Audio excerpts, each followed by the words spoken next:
Over the roughly 200,000 years that have elapsed since the dawn of human history, our species has crossed numerous thresholds of increasing complexity when Goldilocks conditions made the situations just right for such advances to occur. As we have seen, new vistas of opportunity suddenly opened up to humanity and civilization as a whole when we made the transition from foraging to farming, with the appearance of the first cities and states, with the expansion of some of these into huge agrarian civilizations, with the increasing connectedness of the various world zones until a genuinely global system of exchanges emerged in the 16th century, and with the dramatic changes introduced by the Industrial Revolution, which initiated the explosion of modernity that began in the 20th century and continues today. Of all these thresholds, our entry into the modern era now seems to be the most significant turning point of all, not just in human history, but also in the history of our planet and of all the other species that dwell upon it. Think about the changes the modern era has unleashed: massive urbanization, rapid human population growth, our much longer lives, relentless technological innovation, huge increases in productivity, utterly transformed communication systems, and an uncontrollable acceleration in the pace of change everywhere. For the past 5,000 years, most people lived within agrarian civilizations, although earlier lifeways like small-scale subsistence farming, pastoralism, and even hunter-foraging persisted. Within the last 250 years, all these lifeways, along with the agrarian civilizations that endured for most of human history after the first cities arose, have utterly vanished. Previously, we tried to think seriously about how modernity might play out over the next 100 years or so. We needed to do this because we cared deeply about the near future and how it will affect the lives of people we know today, including our children and grandchildren. It also made good sense to do so because we still have some sway over the near future, some ability to influence how it will unfold. That places a tremendous moral obligation on all of us to think carefully about how we use that influence. A third reason to think seriously about the near future is that it's close enough that we have some reason to hope our predictions won't be too far off the mark. But once we start to look too far beyond a century from now, predicting gets much more difficult. First of all, that's because we simply can't foresee how the complex factors that affect the near future, including the human choices that have yet to be made, will play themselves out. It is also partly because, to be honest, we care much less about what might happen more than a century from now. We do all care deeply about the fate of our grandchildren and even our great-grandchildren. But how strongly do we feel about the fate of our great-great-great-great-grandchildren? We probably also wonder if these distant future generations will care that much about us, except possibly to blame us for the environmental mess we might have left them to deal with. Thinking about the distant future is much less personal then, almost abstract. And what is the point if we can't know whether any of our predictions will even be vaguely close to reality? What influence can anyone alive today have on the state of the world in, say, the year 2600 or 3100 of the Common Era, given the remarkable pace of change that the modern age has unleashed? Having said all that, this, of course, is exactly what we will try and do here, to think about the distant future, even as we know that these predictions must inevitably be more and more fantastic. Why? Because challenging as it may be to envision, the distant future is our hope. It's what we are fighting to preserve as we contend with the difficulties of today. And once we move beyond the next 1,000 years and think about the incredibly far distant future, millions and billions of years from now, predicting actually gets much easier. Processes like plate tectonics or the way planets and stars form are much slower and simpler to understand than the chaos that is human behavior, which means that on the larger scales of all, our chances of making accurate predictions get stronger and stronger. If any human society should remain billions of years from now, there is quite a lot we can say about what our planet, our galaxy, and even the universe will be like in that time. Let's consider the most difficult task first. What will the world be like 500 years from now, or 1,000 years, or 2,000 years from now? Thinking about this requires us to enter the imaginative realm of science fiction, So we should not be surprised that science fiction writers have long been inspired by large-scale historical studies of the past to produce some of the best work in the genre. One historical study that has been among the most influential on science fiction authors is the multi-volume study of history written by English historian Arnold Toynbee between 1934 and 1961. After comprehensively analysing 22 different civilizations, Toynbee believed that he had detected a common life cycle that all civilizations had passed through. There was a period of initial growth, followed by a period of political crisis, which led to the establishment and maintenance of a large coercive imperial state structure, and finally a period of disintegration. This apparently inevitable disintegration was usually the result not of external problems, but of internal ones, such as a pervasive obsession with the past or the future, or rampant destructive nationalism, or perhaps a decision to follow the path of another civilization, or the idolization of an individual leader, or most commonly, a general loss of creativity through indolence and decadence. As Toynbee famously put it, civilizations die from suicide, not by murder. Toynbee also ominously concluded that, and I quote, "Of the 22 civilizations that have appeared in history, 19 of them collapsed when they reached the moral state the United States is in now." Quite a few historians disagreed with many of Toynbee's conclusions, particularly his utopian claim that, unlike all previous civilizations, modern civilization would be saved by the emergence of universal churches. Nevertheless, science fiction authors found his writing to be a particularly fruitful source of inspiration. Toynbee's history has been credited with influencing Ray Bradbury, for example, in his superb novels like Fahrenheit 451 and Toynbee's Convector. Toynbee's influence is also keenly felt in one of the greatest works of the sci-fi canon, Isaac Asimov's Foundation trilogy, written between 1951 and 1953, in which an entire vividly imagined future civilization of Earth passes through the cycles identified by Toynbee.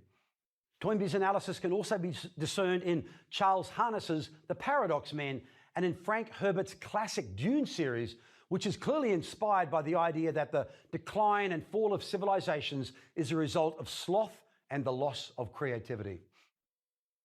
Can we even find Arnold Toynbee in the popular Star Wars movies? In a galaxy a long time ago and far, far away, the inhabitants of many separate planets find themselves ruled by a single galactic imperial government in a vast, oppressive, hegemonic empire.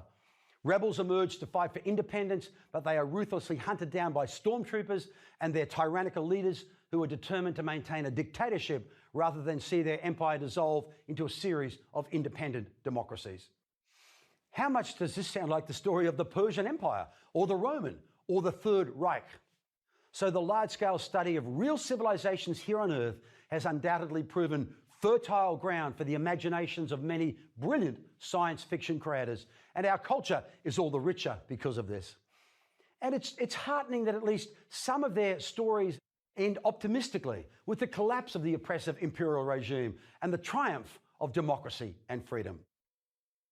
But it is not just science fiction authors who thought hard about the future, and not all of these other writers have depicted it positively. Another group of writers has produced novels or works of non-fiction that we might describe as histories of the future, which seem to range from bleak dystopias to hopeful utopias.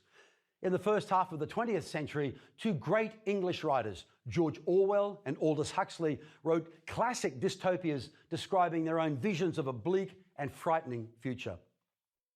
Orwell's 1984 describes a totalitarian future in which global dictators use propaganda, torture, and violence to rule their people, and continuous war between empires is fought to maintain the power of a small, privileged elite. In Huxley's Brave New World, humans are hatched like chickens and kept in a state of drug-induced happiness.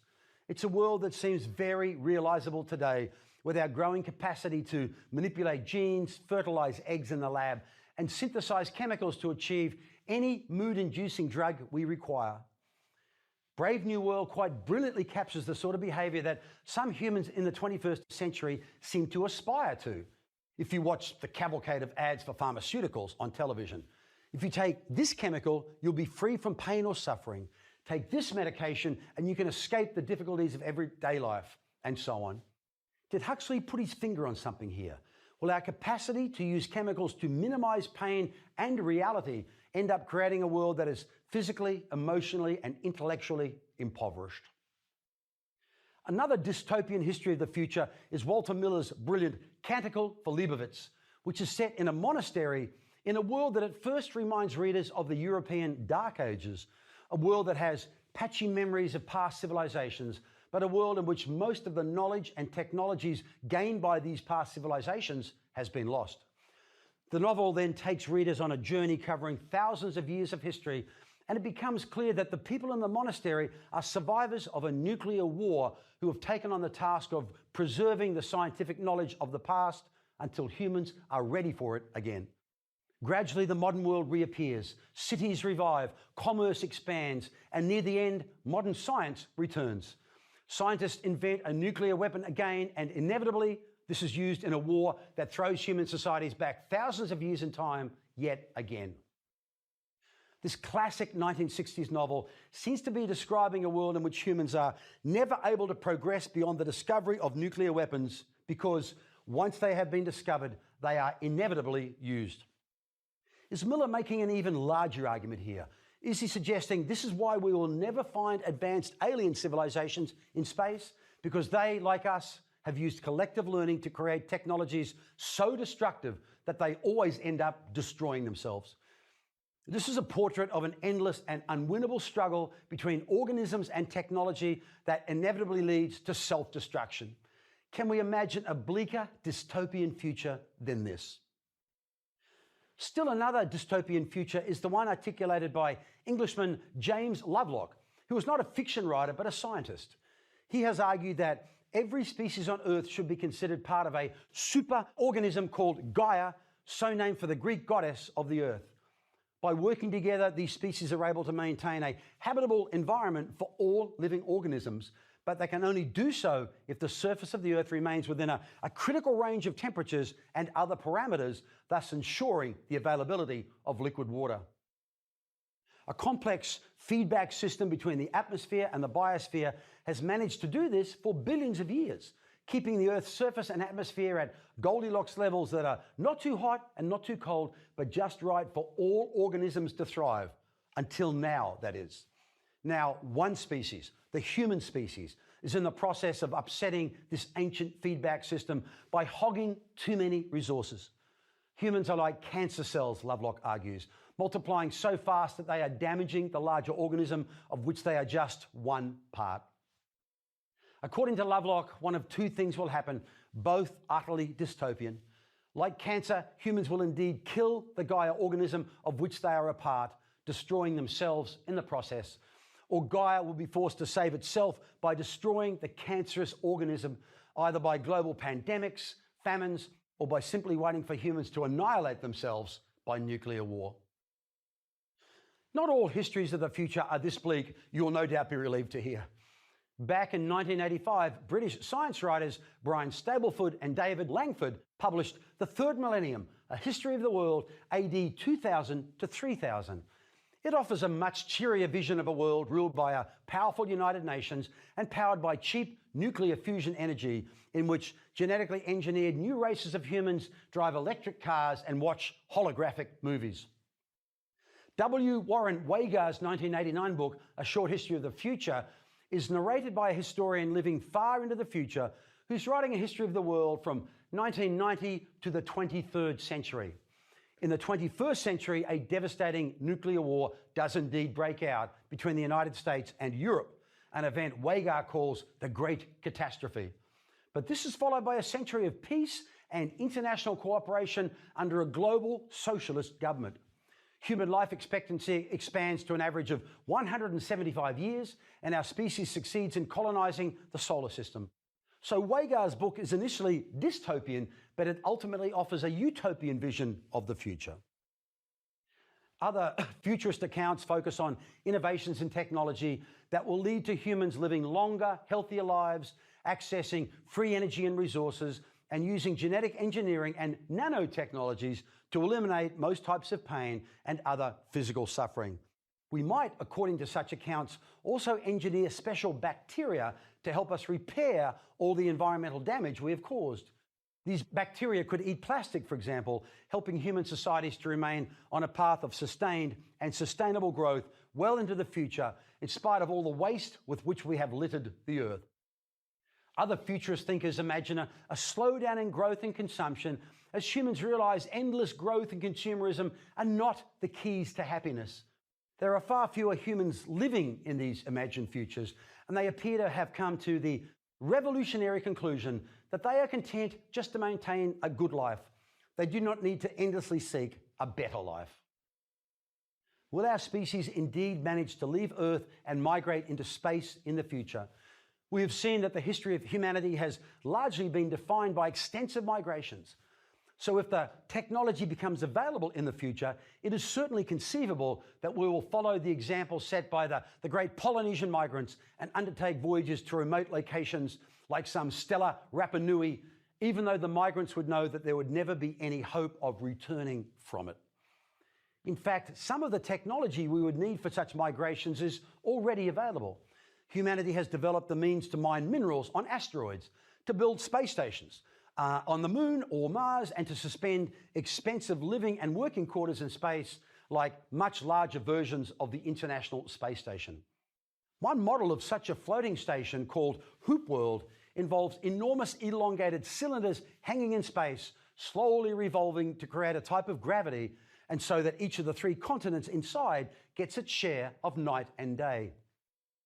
Energy would be supplied by solar panels attached to the outer hull, converting sunlight into huge amounts of energy to meet all the needs of the inhabitants. By using solar energy and creating vast indoor farms, such space communities would have the potential to become the completely self-sufficient human communities of the future. The prototype for such massive Hoop World communities will probably be smaller versions constructed as resorts to meet the need of future space tourists. Even as companies such as SpaceX and Boeing are actively planning and building manned spacecraft, others such as Bigelow Aerospace are planning to build space hotels in orbit around the planet. Scientists involved in these projects think it possible that within just a couple of decades, such small space hotels will be in place, and tourists will be traveling to them and enjoying the effects of low gravity on a regular basis. Some entrepreneurs are even considering building retirement communities in space, where gravity is so low that people with infirmities would not need to use walkers or wheelchairs. And once that first step is taken of people living permanently in space, then it is not such a big second step to imagine humans essentially colonizing space by building large permanent space settlements. Far more complicated and ambitious are plans for terraforming other planets such as Mars, essentially using artificial global warming to make them habitable for humans and their domesticated species. Here is another link between large-scale historical thinking and science fiction. The late great sci-fi novelist and scientist Arthur C. Clarke actually promoted the idea of terraforming in his book, The Snows of Olympus, A Garden on Mars. To terraform Mars, Clarke suggests, massive nuclear explosions might be unleashed to melt ice trapped beneath the surface of the planet to create oceans and an atmosphere. Then the oceans and continents could be seeded with bacteria that can survive the conditions on Mars, while at the same time human engineers could place huge mirrors in orbit around the planet to concentrate the heat and light of the sun until eventually a garden blooms on Mars's surface. Well, I did say these ideas are complex and ambitious, and some of them would probably take 1,000 years to implement with no guarantee of success. Still, the terraforming of Mars seems like a modest proposal compared to our prospects of migrating beyond our solar system and into deep space, because the distances out there are unimaginably vast and the technology does not yet exist to cross them, despite the best imagination of science fiction writers. Even if this technology were conceivable, migrations to even the closest stars in our galaxy would probably take humans hundreds or thousands of generations of travel through space. The nearest star to Earth, other than the Sun, is Alpha Centauri, which is 4.3 light years away. Even at the average speed of a space shuttle, which is 17,600 miles per hour, it would take about 165,000 years to reach Alpha Centauri. Migrating colonists would need to live on their spacecraft for almost as long as humans have lived on Earth. There would be no possibilities of resupply or repairs, and no guarantee that habitable planets would be found at the end of the journey. But who knows? Much faster forms of travel might indeed be invented by future human engineers, so that perhaps in the distant future there will be colonies of humans living on far distant planets. Like the Polynesian migrants, these human colonists will end up completely isolated from each other. The people of each colony would in all likelihood be able to breed only with one another, with no possibility of coming back to breed with the core human population. And this means that, like Darwin's finches on the Galapagos Islands, our species would slowly divide into numerous subspecies, just as we know there were various species of hominins coexisting on Earth not so long ago. A person touring the various colonies at some distant time in the future would probably find startling differences in the characteristics of their respective inhabitants. It's important to realize, of course, that whether we ever send people to colonize distant planets in the future or just stay here on Earth, our species will certainly continue to evolve physically as we have done in our past. The direction such evolution takes, however, will be dependent on the state of our environment in the future. The Disney movie WALL-E envisions a future world covered in waste, populated by super sedentary human descendants who are no longer mobile. Other scenarios imagine future humans evolving detoxification pouches in their cheeks to deal with breathing polluted air, and atrophied arms and legs because we no longer do anything physical. Either through Darwinian evolution or genetic manipulation, we will eventually reach a point where our species will be so different from what we are today that some imaginary time traveler from today's world would no longer be able to recognize our descendants as human. Will that be the end of human history? Or will some extraordinary descendant human-like species somehow still be around millions or billions of years from now? If anything like humanity still inhabits Earth millions of years from today, we have a reasonably good idea what life on our planet will be like. Like evolution, plate tectonics never stops, and today we can measure with great accuracy the direction and speed of movement of all the major and the micro tectonic plates. So we can make some pretty reasonable predictions about what Earth will look like at various periods in the future. We know that the Atlantic Ocean will be much wider, the Pacific Ocean much narrower, Africa will have split along the Great African Rift Valley, and Australia will end up in about 200 million years' time, squeezed between the coast of California on one side and China on the other. We know that our sun will start to run out of fuel in about 5 billion years and then start collapsing until it reaches temperatures hot enough to allow it to fuse helium, at which point it will expand massively to become a red giant. The sun will be so large that our planet will be ingested into the sun, a moment that will surely mark the end of the history of planet Earth. After gobbling up the Earth, the sun will collapse one final time to form a white dwarf star, which will slowly cool over billions of years to become a dead black dwarf star floating aimlessly in space. Meanwhile, as our sun reaches its endgame, our Milky Way galaxy will be colliding with our nearby neighbor, the Andromeda galaxy. Probably this will be a slow merge rather than a violent collision. Most stars in the two galaxies will not come close enough to crash into each other, but their gravitational pull will certainly mess up the neat orbits of many planetary systems and probably also transform the shape of both galaxies. No humans on Earth will watch this extraordinary galactic event occur. We can't help wonder, though, if the residents of millions of inhabited planets will indeed observe it, and whether some of them might even be distant descendants of humans who migrated from our tiny, now non-existent planet billions of years before. Of course, our universe itself won't last forever, so far as we can determine. So even if human or human-descended civilization somehow outlives our galaxy, it will have to come to an end someday. But that sad fact should remind us all of our incredible good fortune to be alive today in the springtime of the universe, when it is still bristling with energy and extraordinary potential, still full of stars and planets, and when civilization has advanced to such a point that we can probe the mysteries of the heavens all around us and perhaps take steps to extend our civilization's life into the future. We are all of us children of the universe, created at a moment when the Goldilocks conditions were just right, when the cosmos had enough dynamism and vigor needed to create the magnificent planet upon which we dwell. We started this course thinking about the history of two small places upon the planet, the cities of Jericho and Anau, which provided us with a reminder that the story of humanity can only be really understood if it is embedded deeply and completely into the natural context in which it is played out. The great stage upon which our human drama continues to unfold, our dear planet Earth, is itself embedded in larger context again, like the solar system and the Milky Way galaxy, even the vast cosmos itself. Perhaps you've seen a famous photograph of Earth that was taken in February 1990 from 3.7 billion miles away by the Voyager 1 spacecraft, showing our planet as a tiny dot against the vastness of space.